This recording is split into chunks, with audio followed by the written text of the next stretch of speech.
Bonsoir à toutes, bonsoir à tous. Je reviens vers vous pour le cours que je vous ai envoyé, la fiche en fait que je vous ai envoyée sur les septièmes d'espèces. Voilà, je voulais vous en parler un petit peu. Donc, vous avez vu que je vous ai introduit dedans les deux extraits de traités d'harmonie. L'un de Théodore Dubois, qui était compositeur, organiste, qui était élève de César Franck, professeur au Conservatoire de Paris, qui a dirigé le Conservatoire de Paris aussi dans la charnière du 19e, 20e siècle. Voilà, qui est donc un monsieur sérieux, comme vous pouvez le lire. Et ensuite, il y avait aussi 2 pages d'un traité de Marcel Bitsch, qui était lui aussi professeur au Conservatoire de Paris, mais dans des années plus récentes, si on peut dire, puisque bon, moi j'ai été son élève en 1982, l'année où j'ai obtenu mon prix de fugue au Conservatoire de Paris. Et je voudrais faire une petite parenthèse pour ce grand monsieur, qui était un professeur absolument admirable et qui était aussi un homme admirable. J'ai traversé dans cette année 1982 des gros soucis personnels. Et je peux dire que j'ai trouvé auprès de lui non pas un professeur, mais un ami qui m'a soutenu et je voulais ici, devant vous, lui rendre hommage. Voilà, Marcel, hommage à toi et merci. Voilà, cette parenthèse faite, je voudrais compléter un petit peu. Alors, par rapport à ces traités, je vous explique. Vous avez bien vu qu'on a énormément de restrictions. Alors, en plus, vous avez que 5 pages. Donc, imaginez, sur l'ensemble de ces 2 traités, on est à peu près à 90 pages, voire 100 pages. Voilà, donc énormément de restrictions, qui sont des restrictions venant effectivement de cette époque où on enseignait l'harmonie par rapport à des règles, non pas par rapport à des œuvres. Euh, c'est Henri Chaland qui a changé cela dans son enseignement au Conservatoire de Paris dans les années 60 et qui a apporté un petit peu plus d'ouverture, je dirais, sur, sur la musique écrite, sur les œuvres des compositeurs. Voilà. Mais bon, je trouve intéressant quand même que vous lisiez ces quelques lignes. Il y a des choses intéressantes, notamment chez Marcel Bitsch. Vous voyez qu'il représente les septièmes d'espèces à sa façon, en intégrant en même temps les neuvièmes de dominante sans fondamentale, c'est-à-dire les accords de septième diminué. Et euh, par contre, bon, sa présentation est compliquée, mais on comprend bien qu'il faut aller vers ça, voilà, tout simplement.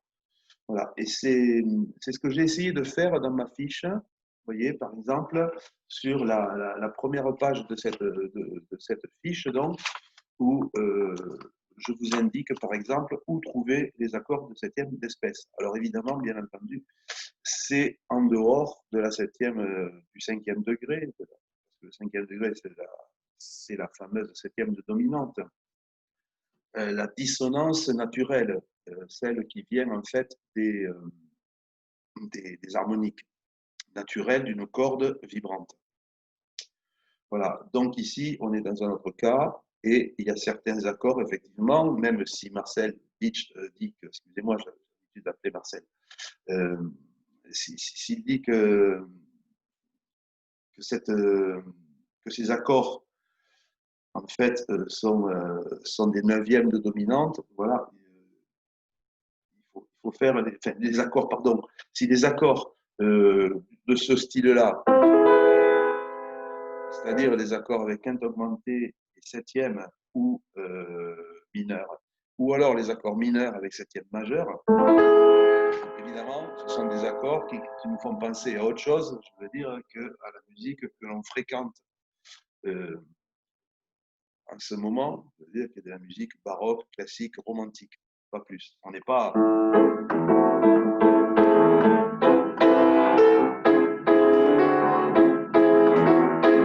Voilà, vous avez compris. On n'est pas du tout là-dedans. Voilà. Donc après, je ne vais pas redétailler, bien entendu, toute la fiche. J'espère qu'elle est claire pour vous, qu'elle est simple d'accès. C'est ce que j'ai essayé de faire. Voilà.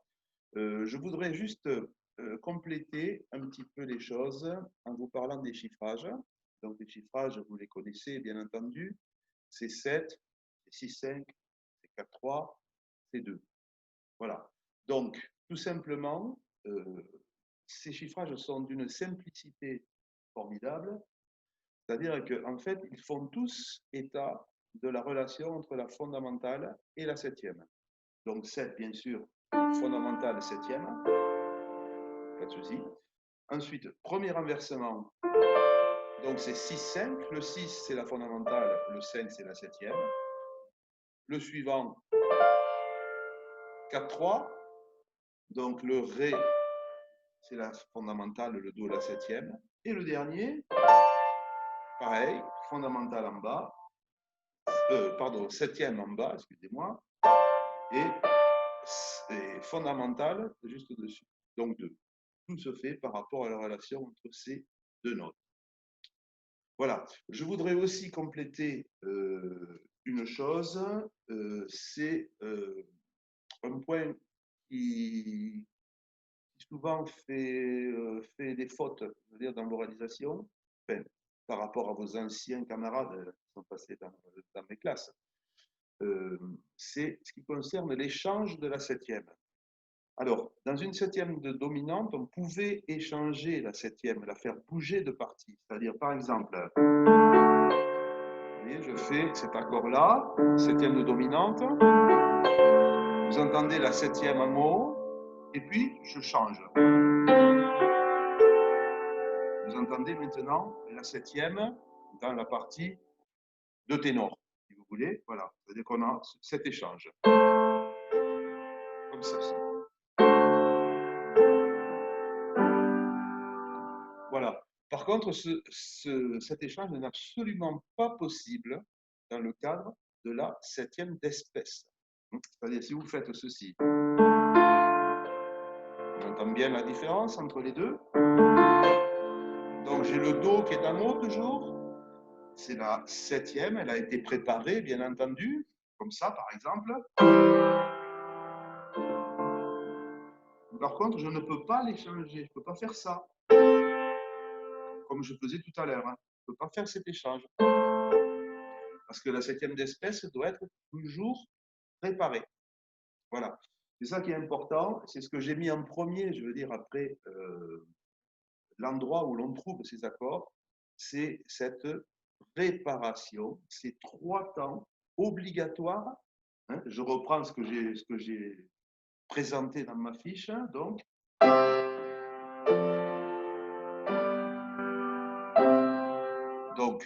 ici, la préparation, la septième, et ici, la résolution. Voilà, obligatoirement. Et donc, prenez en compte aussi ce qui suit, bien entendu, c'est la durée de cette préparation qui doit forcément être de valeur au moins égale à la durée de la septième.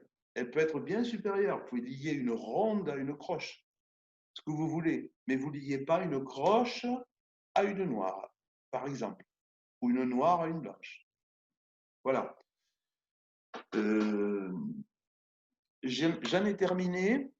Je me tiens bien entendu à votre disposition si vous souhaitez avoir plus de détails ou plus d'explications sur ce que je viens de vous dire.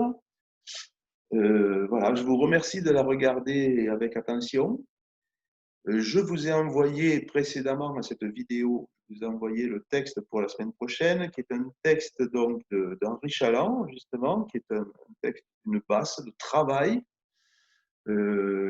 qui simplement doit mettre en œuvre tout ce qui est écrit dans cette fiche. Voilà. Bon travail à tous et puis à bientôt.